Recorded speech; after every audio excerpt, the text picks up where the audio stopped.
Like, I mean, I have friends that are pretty overweight, and one that died pretty recently who was really big. And he just had this feeling when he would meet people. I mean, he talked about it a little bit. He was just obese. You know, it was just this thing where you're just, oh, look at this enormous fat guy. And then to go from that to, oh, there's a guy. There's a normal guy. Yeah. That's just a guy. It's a 168-pound guy. Normal. No difference between him and I anybody gotta else. tell you, I know we love to beat up on fat people. We love to turn it into a character defect. But I gotta tell you, virtually every fat person that I know or that I've taken care of, they are not disproportionately eating more than their peers. In some cases, yes, but not on balance.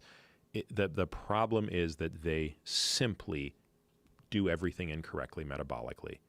You know, so their body is functioning incorrectly. Yeah, and it's you know, and it's I think there's a exacerbated by their genetic component. I think there are dietary exacerbations. I think certainly not exercising makes things worse. So there are lots of predisposing factors. But at the end of the day, what's happening is when you and I eat, like let's take a meal that like if you had pancakes, bacon, and scrambled eggs, that would be like a really good mix of, that'd be a third carbs, a third protein, a third fat. So that's like a shit ton of nutrient, right?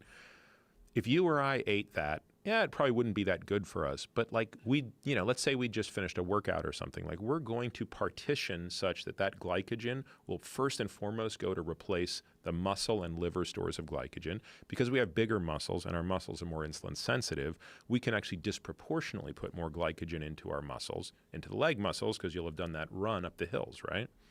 And then furthermore, when we want to recruit energy again, we'll have the ability to actually go back and get fat, in other words, break down fat at lower ATP demands than necessarily always going to glycogen.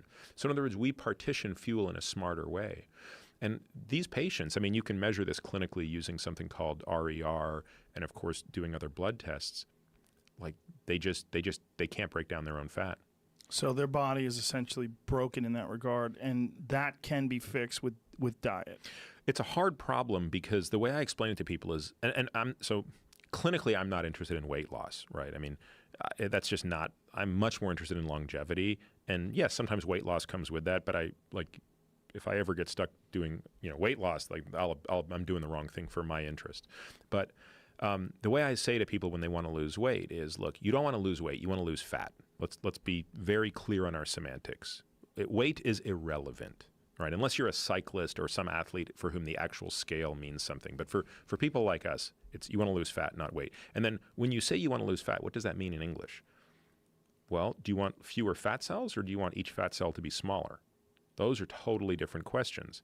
If you want fewer fat cells, have liposuction. But we know that doesn't fix you metabolically. So if you want to be less fat, you have to have smaller fat cells. Now, a fat cell conceptually has two inputs and one output. So now I say, let's reframe the question. You got a room with 100 people in it. You want fewer people in the room. What has to happen? More people have to leave the room than enter the room. So similarly, if you have a fat cell and you want it to be less fat, you got to get more fat out of it than enters it. And the fat that exits the cell exits via a process called lipolysis. And the inputs to a fat cell are something called de novo lipogenesis, which is turning carbohydrates into fat, and reesterification, which is turning fat, like in a free fatty acid, into a triglyceride back into a fat cell. Each of those three doors is controlled by hormones.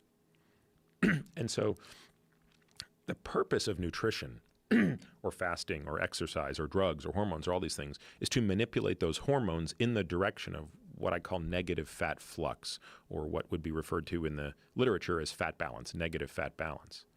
And the hormones that drive that are many. Insulin, hormone-sensitive lipase, testosterone, estrogen, cortisol being the 5 most important in my opinion. Maybe someone will disagree with that, but I think those are the 5 that rule the roost. And so, how do you manipulate those? Well, insulin seems to be the most important of the 5, and there's no better way to lower insulin than to not eat. So the first thing that happened to that dude who went 382 days without anything but water and minerals is he basically had very low insulin levels.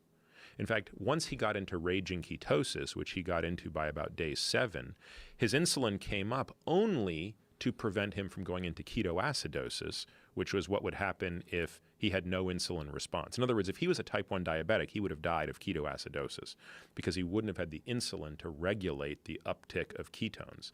But if you or I did this, because we have a normal pancreas, we would actually make just enough insulin to suppress ketogenesis and keep that beta hydroxybutyrate level in the, kind of in the neighborhood of probably 7 or 8 millimolar, as opposed to getting north of 12 to 15, which is when you get into trouble. So, how do you manipulate insulin? Nutrition is the first way. If you can't fast, the next best thing is to reduce carbohydrates. Carbohydrates obviously are the most insulinogenic of food, although protein can be quite insulinogenic as well. It has a different response. And then that's when you start to think about these other things. I've seen patients where they just can't lose weight. And I watch what they're doing, and they're doing everything right, but they just can't lose weight. But then you notice their cortisol levels through the roof. It's hard to get rid of fat when you have lots of cortisol. Cortisol is a very anabolic hormone to fat and a very catabolic hormone to muscle, which is the exact opposite of what we want. Testosterone, of course, is the exact opposite. Testosterone is catabolic to fat, but anabolic to muscle. And then, of course, women have a harder time because once women go through menopause, they lose all the estrogen and all the testosterone. And so now they lose two hormones that play a very important role in regulating this. So for these people that are having the issue with cortisol levels, that's exacerbated by stress, right? Yes. So stress actually exacerbates your weight gain. Absolutely. Wow, that's interesting. In addition to a whole bunch of other stuff. You could literally eat the same diet and gain more weight because of stress. Absolutely. Wow. Again, hormones are what's driving fuel partitioning. You're responsible for what you put in your mouth, but in many ways at that point, like the hormones take over and decide where it's going.